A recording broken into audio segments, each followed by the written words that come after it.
Hello, Manex. Magandang gabi po sa inyo lahat. Yes, good evening, bro. May tanong po ako, tatlo. Okay, go ahead, bro.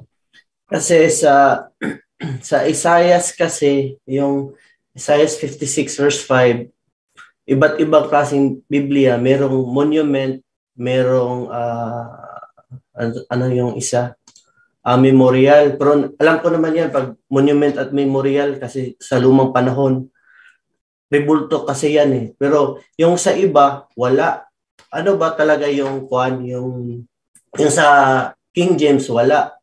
Pero meron ba yan sa Hebrew na parang nagsasabi na monument yan?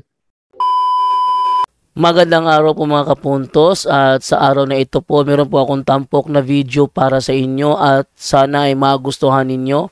Kaya sa mga bago pa po sa aming channel, please po don't forget to hit the subscribe button at ang notification bell para maging notified kayo sa bawat video na ilalabas ko sa channel na ito. At bilang kahilingan po ng punto por punto team at naway maintindihan po ninyo, sana po wag nyo pong i-skip yung mga ads sa aming mga video.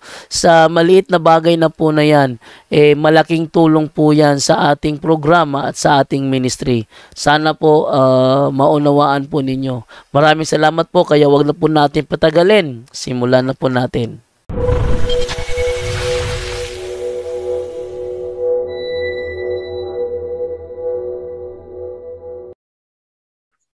Isaiah 56 verse 5, bro tata. Meron ba daw ako ng monument dyan? Yes, of course. Yung salin na ating tingnan na naturang salin niya, then I will set up a monument in the area of my temple. Yun ang ibig sabihin, brother. Yun po. Sa Holy Bible. Tanong niya, bro tata, sa Hebrew, meron ba daw monument sa Hebrew? Kasi yung iba, may nakalagay monument, may iba nakalagay memorial. So, ang tanong niya, sa Hebrew, meron ba daw, meron ba daw monument?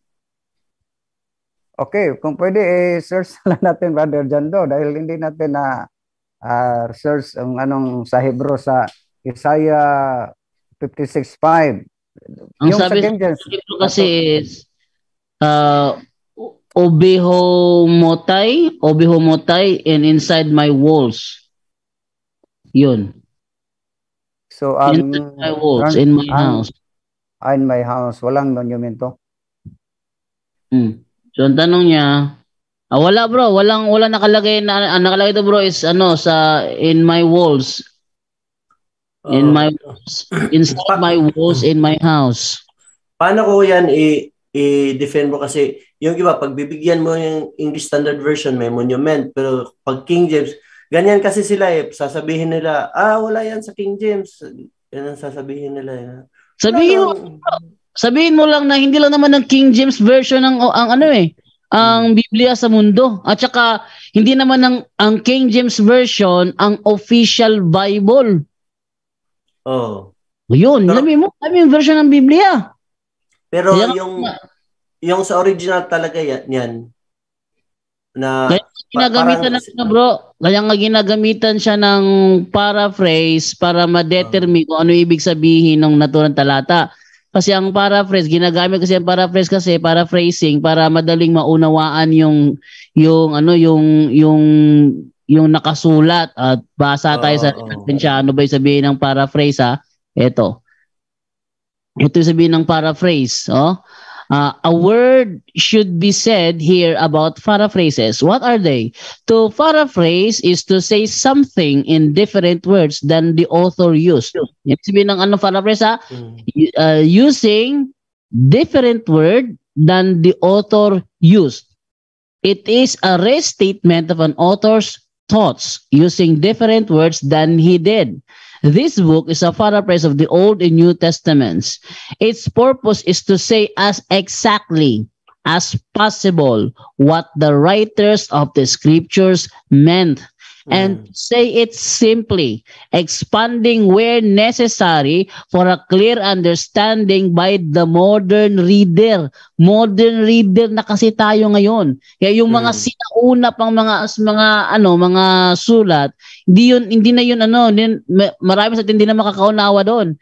Kaya gumagamit tayo ng paraphrase Bible. The Bible writers often use idioms and patterns of thought that are hard for us to follow today. Kaya merong paraphrasing. Yan ang reason bakit mayroong the Living Bible, sa New Living Translation, the Monument, para malaman kung ano ibig sabihin nung inside my walls. Oo.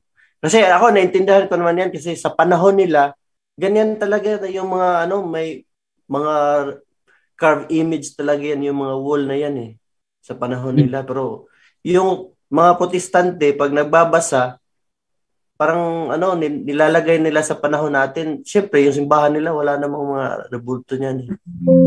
Wag tayong sumakay sa kanilang mindset, bro, dahil yun ang ginagawa nila . Meron silang kanyang mindset, sarili nilang mindset. Kapag sumakay ka sa mindset nila, napakadali kanilang ikulong. Pero sa mga Bible, sige pa, tuloy po. Brother Jando, brother. So, tama naman yung sagot ni Brother Jando. Pero kung bigyan natin ng logic, para sa kanila, mali yung naturang talata dahil walang monumento sa original, sa Hebrew, di ba? Yun ang palusot nila. So, ibig sabihin, para sa nila, yung templo ng Diyos ay walang monumento. Di ba? Yun ang mga conclusion nila. Pero, kung basahin natin ibang talata, kaya hindi lamang po tayo makapokus sa ibang talata dahil kung sabi nila, mali yung mabasa sa Isaiah 55 at 56:5 na may monumento ang templo, ibig pa sabihin yung Ezekiel 41:19 na may mga larawan din ng tao, monumento, mali yun. Lalo na sa 2 Chronicles, 2 Chronicles chapter 3 verses 7 to 10 na ang ating si Solomon inutusan ng Diyos pag tayo ng templo, wala na tayo mabasa na specific na sinabihan si Solomon na lagyan ng larawan ng kerubin ang naturang templo. Ang specific na utos sa Diyos ni Solomon ay magtayo ng templo. Pero nilagyan ni Solomon ang templo hindi lang sa altar, pati yung sa ceiling, sa walling, sa entrance, halos lahat, di ba? Dahil yun ang pinakabanal na lugar. So, yun lang. Kung para sila, mali. So, ibig ba sabihin yung 2 Chronicles, mali yun. Ibig yung sabihin yung Ezekiel, mali yun. Na may mabasa natin na ang templo ng Diyos ay may mga larawan. So, yun lang siguro ang brother, kung para sila mali. So, yun lang siguro ang isa sa mabigyan natin ng argumento natin o bigyan natin ng logic. Yun lang aking masishare, Brother Jando. Pangalawang tanong po. Sige, go ahead bro, go ahead. Sa pagbibigyan mo ng revelation, di ba sa revelation merong mga dasal ng mga santo na nilalagay sa mangkok ba yun? Sasabihin na naman na pag revelation daw, hindi pa daw yun naganap, future pa daw. Brother Tata? Yes, baka yung Revelation chapter 5 verse 8, brother. Yung mga dasal ng mga banal na yung napuno po yung insenso sa mga dasal ng banal. So, kung para sa nila hindi pa yun naganap, nakita na yun ni San Juan Yun ang dahilan na isulat ni San Juan, di ba? At saka, may mga banal na. Kung basahin natin ang Revelation chapter 6 verses 9 to 10, may mga banal na nandiyon sa sa altar ng Diyos, sa palaging tagasunod ng kordero ng Diyos, walang iba, yung sino bang kordero ng Diyos, di ba ang ating Panginoon Sos? So may mga banal na nakita ni Juan. Hindi lahat ng dyan sa parasyalan, basta Revelation prophetical, hindi lahat. Yung isa sa mga yung tinanong last yung punto por punto, Brother Jando, yung yung sa Revelation na naganap na yon sa Ehipto, yung 3 days darkness, ganap na yon. At saka yung mismo yung Revelation chapter 12, verse 9. Revelation chapter 1, verse 5. Naganap na yon. Yung nakita ni San Juan na isang babae na may corona, 12 bituin, di ba? Di ba ang Roma yan, ang ibig sabihin yan, yung Roma, yung pagan Rome, hindi yung luma sa panahon nila. Yung pagan Rome, yung babae. Yun ba yun? Ay, Roger, that, every time makabasa tayo ng Babylon, yung referado yun sa tama. pagan Rome. Mm-hmm. Hindi yung referado sa Roman Catholic Church. Kasi wala kasi silang before and after, hindi nila intindi. Okay na po yung pangatlo, huling tanong na po. Yung isa, yung Kang Paul na pinatungan siya ng kamay, kasi sabi ko kasi na ang mga inutusan ng Diyos may pinatungan ng kamay sa ulo para apostolic succession.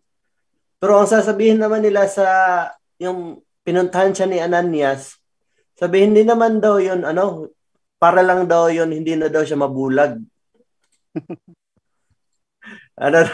Kasi andito, then Ananias went to the house, entered it, placing his hands on Saul. He said, "Brother, the Lord Jesus who appeared to you on the road as you were coming here has sent me so that you may see again and be filled with the Holy Spirit." Hindi daw yun, pagpapatong ng kamay. Para lang daw yun, hindi na daw siya mabulag. Malinaw naman yung utos na binautismohan niya si San Pablo. Diba? Pinatungan ng kamay, nakita siya ulit dahil may mga kaliskis ba yung natanggal sa kanyang mata, diba? Pero ang pinaka-importante ato, bininyagan, binautismohan siya ni Ananias. At tapos siya nabautismohan ni Ananias, pumunta siya kang San Pedro. Kung basahin natin ang Galatia chapter 1 verse 15 na siguro yun, na punta siyang San Pedro at nakisama siya sa loob ng 15 days, 15 araw siya nakisama ni San Pedro. At hindi pa siya nagsimula ng pangaral, di ba? Kailan po siya nagsimula? Yung sa Gawa chapter 13 verses 2 to 3 man siguro yun, na pinatungan siya ng mga kamay sa mga apostol. Tapos siya pinatungan. Yun ang hinahanap. Yun na nga sa Rome chapter 15 verse 16, naging pari na po siya. At nagsimula na siya sa pangaral, di ba? So, proseso. Yung ano po mga talata? Pakilagay sa screen. Yung Acts chapter 13, Brother Jando, verses 2 to 3 man siguro yan. Ano yan, bro? Acts? Chapter 13. Gawa 13:2-3. Yung pinatungan si Sang Saulo ng kamay. Habang sila nag-aayuno, 13? 13:2-3. Yun. 13:2. Habang sila nag-aayuno at sumasamba sa Panginoon, sinabi sa kanila ng Espiritu Santo, "Ibukod ninyo sina Bernabe at Saulo. Sila'y pinili ko para sa tanging gawaing inilaan ko sa kanila." Then 3 sa 3. Pagkatapos sila mag-ayuno at manalangin, ipinatong nila sa dalawa ang kanilang mga kamay at sila'y pinahayo na. Yun. So yun na. May ordinasyon.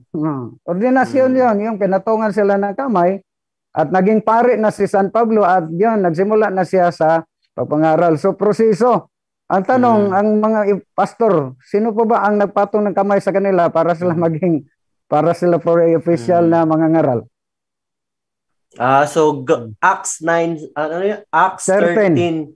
Yun pala, hindi yung isa, hindi yung Acts 9:17.